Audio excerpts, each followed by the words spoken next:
in the deep basements of London, where dust settled on stacks of encrypted documents and the crackle of radio transmissions echoed from loudspeakers, worked a young officer named Jonathan Harper. He was a translator in the analytics department of British intelligence, specialized in the German language, and especially in the speaking manner of Adolf Hitler. Jonathan Harper knew every intonation, every gesture, every word that the Führer used in his speeches before generals and close associates. He could determine with his eyes closed when Hitler was telling the truth and when he was lying to himself, when he was confident in victory, and when he doubted his own decisions. This rare ability made him irreplaceable for the Allied command, which relied on his translations when planning the largest operations of the war. Jonathan Harper was born in 1912 in London, in a family of teachers who instilled in him a love of languages and history from his earliest childhood. From childhood, he showed an extraordinary interest in German literature, read Goethe and Schiller in the original language, admired the music of Wagner and Bach, spent hours listening to German radio to perfect his pronunciation. At university, he studied German language and literature, spent 2 years in Berlin as an intern, where he observed the birth of the Nazi regime and first heard speeches by the young Hitler at mass rallies. After finishing his studies, he returned to London and worked as a German language teacher at a private school. But when war began in 1939, he was immediately drafted into intelligence service. His knowledge of the German language, culture, and mentality made him a valuable specialist for the British war machine. The first 3 years of war, Jonathan Harper was engaged in routine work. He translated intercepted German correspondence, deciphered radiograms, compiled dictionaries of military terms for other translators. The work was important but monotonous, and he often thought that he could bring more benefit to the war effort. His supervisors noticed his talent and attention to detail, especially his ability to catch emotional nuances in German texts that other translators simply missed. Gradually, he began to be given more responsible assignments: translations of transcripts of speeches by high-ranking German officers, analysis of propaganda materials, study of the structure of German command. In early 1943, when the war reached a critical point after the Stalingrad catastrophe for the Germans, Jonathan Harper received a special assignment from the Supreme Command of Intelligence. He was instructed to translate and analyze intercepted radio broadcasts in which Hitler addressed his highest generals and gave strategic directives for continuing the war on all fronts. These speeches were strictly classified even within the German command, and only a few people in London had access to them after the most complex work of cryptographers. Jonathan Harper understood the enormous responsibility of his work. Every word, every phrase that he would pass to the British command could affect the fate of tens of thousands of soldiers on battlefields. He knew that his translations would be used to make strategic decisions at the highest level of military planning, and this gave him power that he had never dreamed of and which simultaneously frightened him. Jonathan Harper's working day began at 7 o'clock in the morning and often ended far past midnight in a cramped office, without windows on the 4th underground level. He sat at a massive wooden desk on which stood the latest model headphones, a German-made tape recorder, and high stacks of notebooks for notes and numerous translation drafts. The walls of the office were hung with large maps of Europe, where colored pins marked the positions of German and Allied troops, front lines, and strategically important objects like factories and railway junctions. The only source of light was a dim lamp with a green shade that cast long dancing shadows on documents and maps yellowed from tobacco smoke. Jonathan Harper listened to recordings of speeches again and again, made detailed notes, analyzed every word, every pause, every slightest change in tone in the Führer's voice. In late June of 1943, Several weeks after the German offensive at the Kursk Bulge catastrophically failed, Jonathan Harper received a new recording on magnetic tape. This was a speech by Hitler before the highest generals of the Wehrmacht at the Führer's headquarters, in which he discussed plans for a counteroffensive on the Eastern Front and assessed the prospects for the Allies opening a second front in Western Europe. Jonathan Harper put on the heavy headphones, carefully installed the reel on the tape recorder, turned it on, and began listening with a pencil in hand. Hitler's voice sounded strained and breaking. Distinct notes of irritation and deep fatigue could be heard in it that had never been present before in his public speeches. The Führer claimed that his army was completely ready for a decisive strike, that he had all the necessary material and human resources for final victory, that new secret weapons would change the course of the war within the coming months. Jonathan Harper carefully listened to every spoken word, thoroughly analyzed intonations, imagined gestures that he could picture from the slightest changes in voice, measured the duration of pauses between phrases using a stopwatch.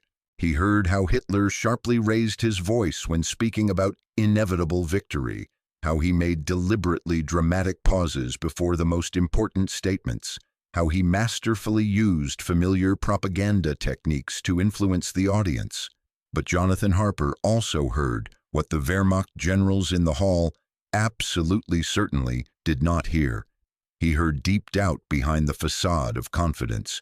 He caught a barely noticeable but undoubted uncertainty in the voice, short, almost imperceptible stumbles before voicing figures of tank and aircraft production, too insistent and repetitive assertion of the same theses about invincibility.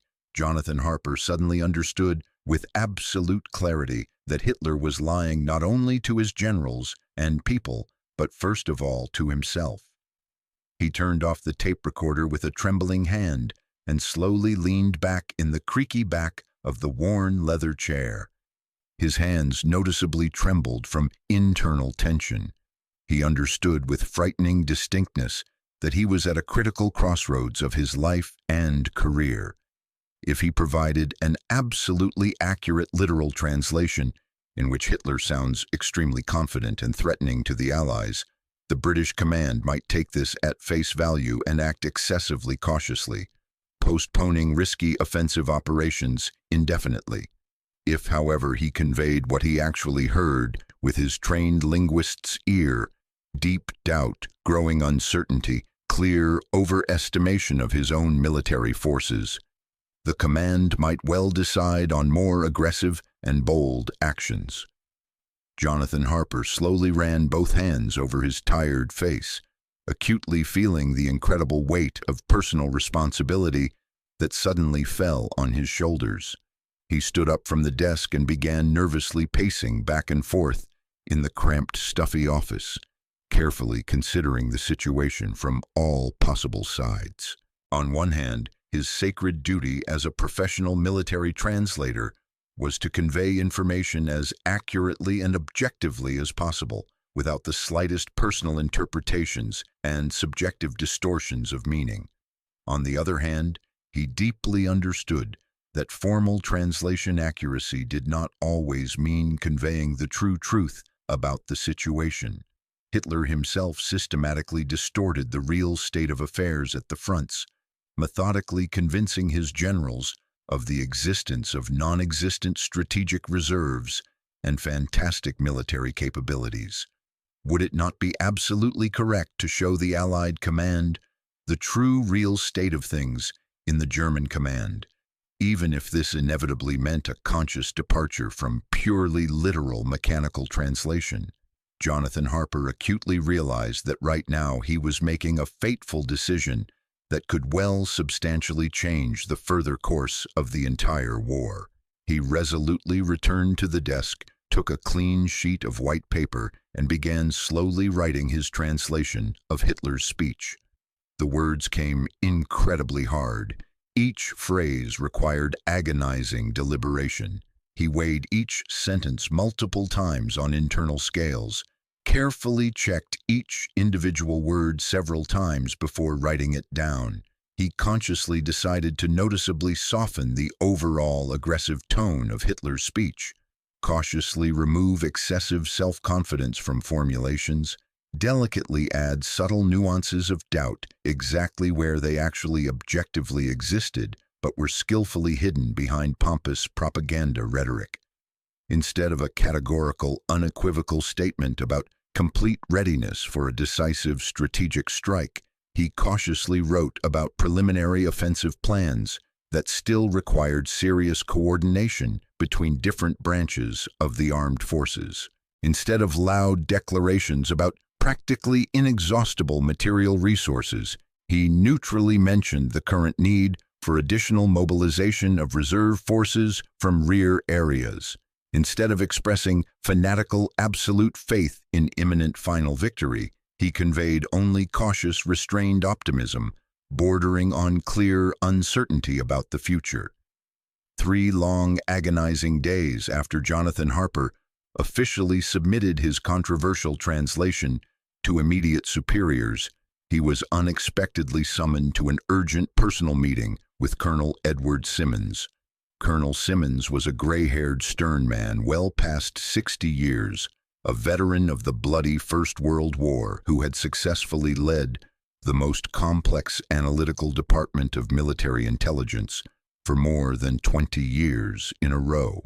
He sat silently at a massive polished oak desk in his spacious office on the 3rd floor of the Central Intelligence Building, concentratedly studying some secret documents in folders. When Jonathan Harper cautiously entered after knocking on the door, Colonel Simmons slowly raised tired eyes and silently indicated with a gesture to a strict leather chair directly opposite him. Jonathan Harper obediently sat down, distinctly feeling how his heart beat rapidly in his chest from excitement and anxiety. Colonel Simmons studied him silently with a piercing gaze for several agonizing seconds, then slowly placed on the desk in front of him a thick folder with Jonathan Harper's detailed translation. He unhurriedly opened the folder and began demonstratively, slowly leafing through pages one after another, attentively reading individual paragraphs. Jonathan Harper sat completely motionless, tensely not knowing what exactly to say or how to behave. Finally, Colonel Simmons carefully closed the folder and looked at the young translator with a particularly attentive, penetrating gaze of an experienced intelligence officer. He directly asked in a low voice whether Jonathan Harper was truly, completely confident in the accuracy of his unusual translation, whether he truly believed that he had conveyed as accurately as possible the true meaning of Hitler's complex speech. Jonathan Harper swallowed with difficulty, distinctly felt how his tense throat unpleasantly dried up. He firmly answered that he was absolutely certain that he had conveyed not just the formal words of the text, but first of all the deep, true meaning of what was actually said by the Führer. Colonel Simmons slowly nodded thoughtfully, then seriously said that it was precisely on the basis of this specific controversial translation that the Supreme Military Command had already made a strategic decision about substantial correction of long-term plans for a major offensive in southern Italy. The large-scale operation that was initially cautiously planned as a limited breakthrough with quite modest tactical goals would now be decisively carried out significantly more aggressively, with massive use of additional armored and infantry forces. He emphasized that if Jonathan Harper's strategic analysis proved correct and accurate, Allied forces could well achieve truly significant military successes with substantially fewer human losses. But if he seriously erred in his conclusions, if he critically overestimated the real weakness of fortified German positions, many thousands of young soldiers could tragically die as a direct result of precisely this fateful command decision. Colonel Simmons heavily fell silent, then added almost in a whisper that he sincerely hoped for the high professionalism and unerring intuition of Jonathan Harper. Jonathan Harper left Colonel Simmons's spacious office with a painful feeling of unbearable heaviness in his chest that did not pass entirely for several endless days in a row. He clearly understood that he now bore direct personal moral responsibility for the real lives of thousands of living soldiers who would soon directly participate in the bloody operation in the mountains of Italy. Every night he abruptly woke up in cold, clammy sweat, vividly imagining possible catastrophic consequences of his fateful decision. What if he had fatally erred in his conclusions? What if Hitler actually really did possess those significant military resources about which he had spoken so confidently to the generals? What if his doubts in voice were merely ordinary human fatigue and not at all a sign of strategic weakness? Jonathan Harper absolutely could not find peaceful rest, restlessly rushed about his small, modest apartment, practically could not eat or sleep normally.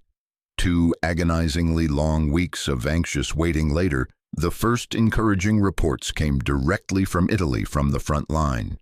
The large-scale offensive of Allied forces unexpectedly proved extremely successful and productive.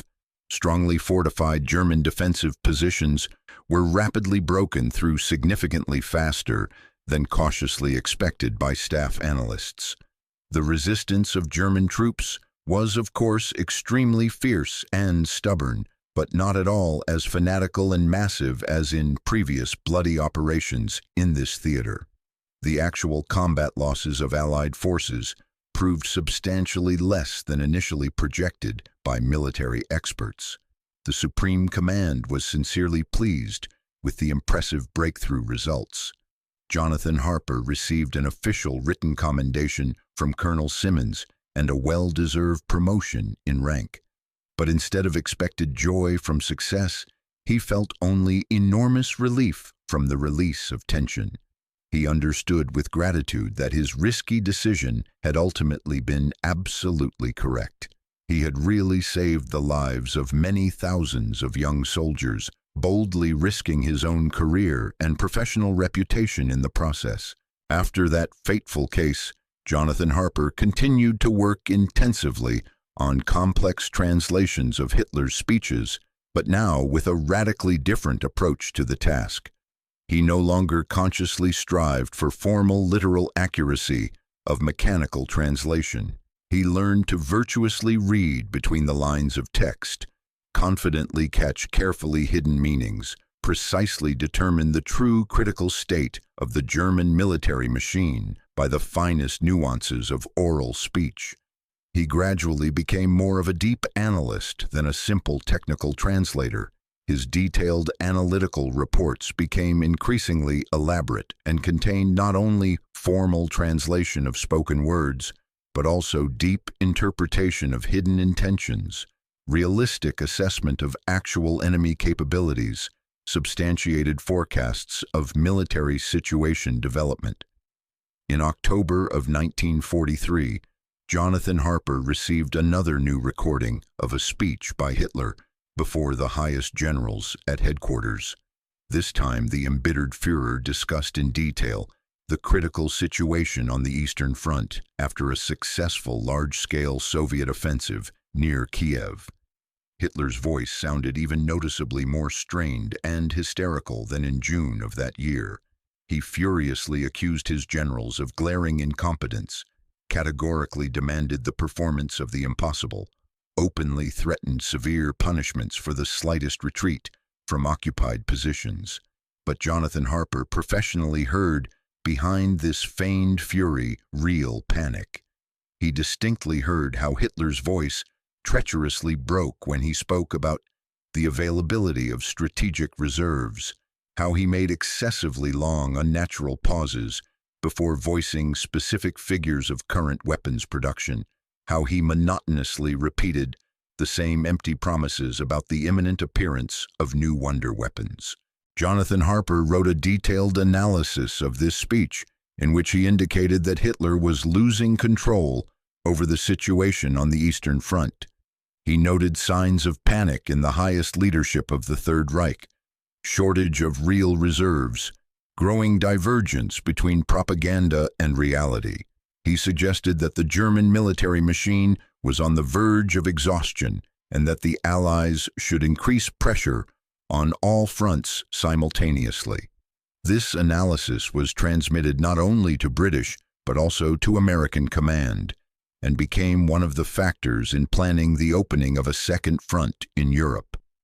During the following months, Jonathan Harper continued his work with even greater diligence and dedication to the intelligence mission. He analyzed every speech, every public appearance, every directive from Hitler with meticulous attention to every word.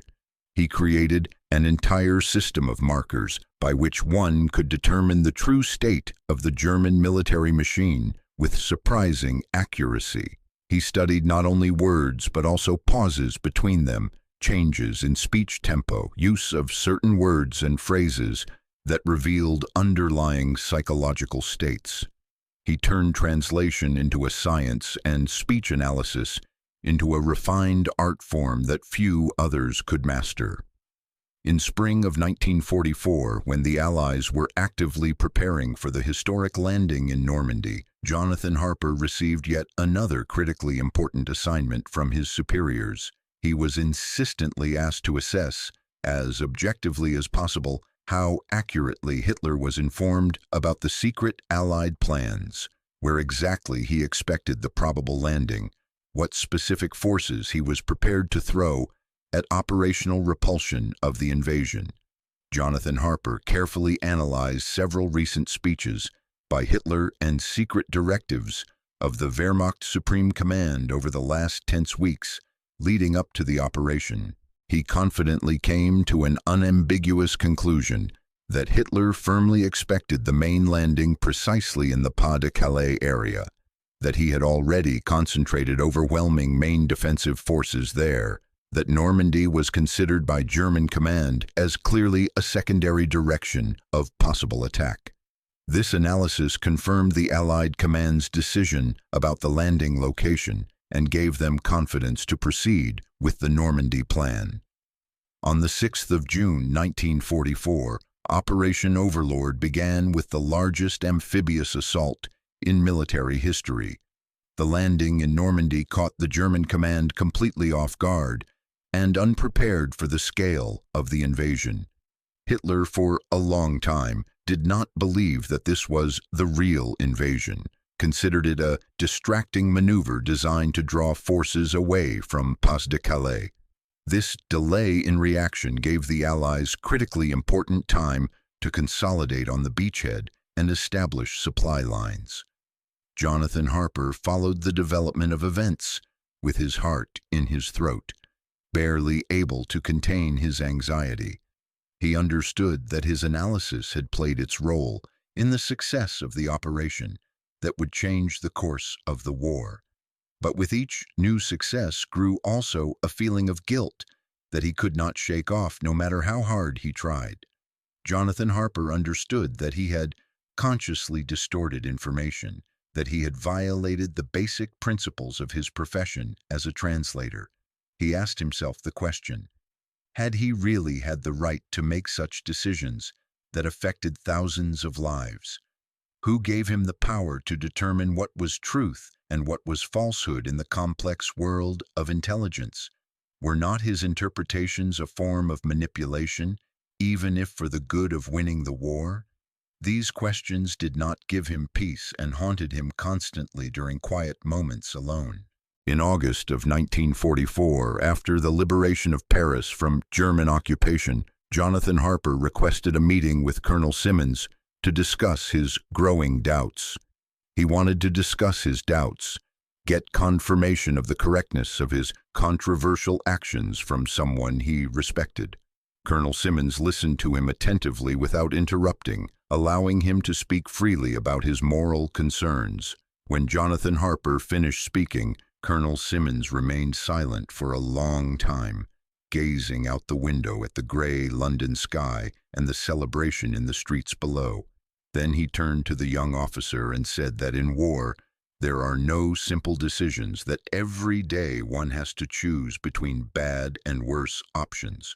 Colonel Simmons said that the work of a translator in intelligence was not simply mechanical transfer of words from one language to another without thought or interpretation. It was understanding context, culture, psychology of the enemy, and seeing beyond surface meanings to underlying truths. It was the ability to see truth behind propaganda, reality behind carefully crafted words, designed to deceive and manipulate. He said that Jonathan Harper had not distorted information at all. He had made it more accurate, more truthful than a literal translation could ever possibly be, in conveying real meaning. He said that thanks to the work of such people as Jonathan Harper, the war would end faster and with fewer losses on all sides. These words calmed Jonathan Harper somewhat, but not completely or permanently, as doubts continued to surface. He continued his crucial work until the end of the war, analyzing speeches by Hitler that became increasingly hysterical and detached from reality as Germany's situation deteriorated. The last recording of the Führer's speech he received in early April of 1945, as Berlin was surrounded. This was an address to the defenders of Berlin in the final days of the Third Reich. Hitler's voice sounded hoarse and broken, a shadow of the powerful orator who had once mesmerized millions. He called for a last battle, promised miraculous salvation, cursed traitors and cowards who had abandoned the cause. Jonathan Harper listened to this speech with a heavy feeling of witnessing the final collapse of a terrible regime. He no longer heard in Hitler's voice any strength, any confidence, or even pretended bravado that had characterized earlier speeches. He heard only the despair of a dying regime and a man who had led millions to their deaths. He wrote a short analysis in which he indicated that the war was coming to an end, that German resistance was holding only on fear and inertia, that soon everything would be over and peace would finally return to Europe. On the 8th of May, 1945, defeated Germany finally capitulated unconditionally to the Allied forces. The long, bloody war in Europe had finally ended after 6 years of unprecedented destruction and human suffering. Jonathan Harper sat silently in his familiar cramped office, pensively listening on the radio to the solemn announcement of the long-awaited victory. People on the streets joyfully celebrated, tightly embraced each other, openly wept from overwhelming joy and relief. But Jonathan Harper felt only deep fatigue from everything he had experienced during those difficult years. He thought heavily about the tens of thousands of young soldiers who had tragically died during these terrible years of war, about the fateful decisions he had personally made in solitude, about the words he had translated or consciously distorted for the sake of saving lives. After the war ended, Jonathan Harper returned to teaching work at the same school where he had worked before. He never told students about his service in intelligence, keeping his wartime work secret as required. This was classified information that he had no right to disclose to anyone outside the intelligence community. But even if he could have spoken freely, he did not know how to explain what he had done during those years, how to tell about the moral dilemmas he faced every single day in that underground office, how to explain that sometimes a lie can be more truthful than the literal truth when dealing with propaganda, how to justify manipulation of information, even if it saved thousands of lives from needless sacrifice. Jonathan Harper lived a long, fulfilling life and witnessed tremendous changes in the post-war world. He saw how the world dramatically changed after the war, how new dangerous conflicts arose in Korea and Vietnam, how history was cynically rewritten again and again by the victors to serve their purposes. He read memoirs of generals who had made decisions based on his translations without ever knowing his name. He saw documentary films about the war in which the role of intelligence in the Allied victory was discussed with great admiration. But nowhere was the name of Jonathan Harper mentioned, even once in all the historical accounts. He remained an anonymous hero whose work forever remained in the shadows of official history, known only to a select few. Before his death in the late 1980s, Jonathan Harper wrote short, sincere memoirs specifically for his grandchildren who had asked about his war service. He openly told them about his secret work in military intelligence, about the complex decisions that had to be made under enormous pressure, about the agonizing doubts that had pursued him throughout his long life after the war. He honestly wrote that he still did not know for certain whether his controversial actions had been morally correct or whether he had overstepped his authority.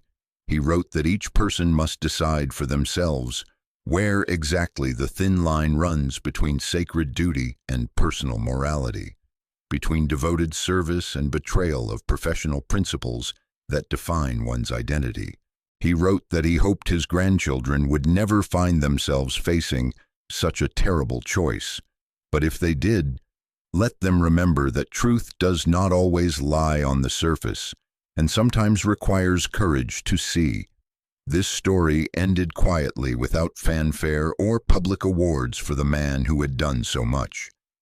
Jonathan Harper was buried in a small cemetery in a London suburb on a rainy autumn day. On his headstone was written only his name and the years of his life, without any mention of his service. Nothing was said about his intelligence work, about his contribution to victory, about the thousands of lives he had saved through his careful analysis and brave decisions. But somewhere in the archives of British intelligence are stored his translations, his analyses, his detailed reports that few will ever read. And if someone someday reads them carefully, they will understand that war is won not only on battlefields, where soldiers fight and die, but also in cramped offices where dedicated people make complex decisions whose consequences they may never fully know or understand, but which shape the course of history.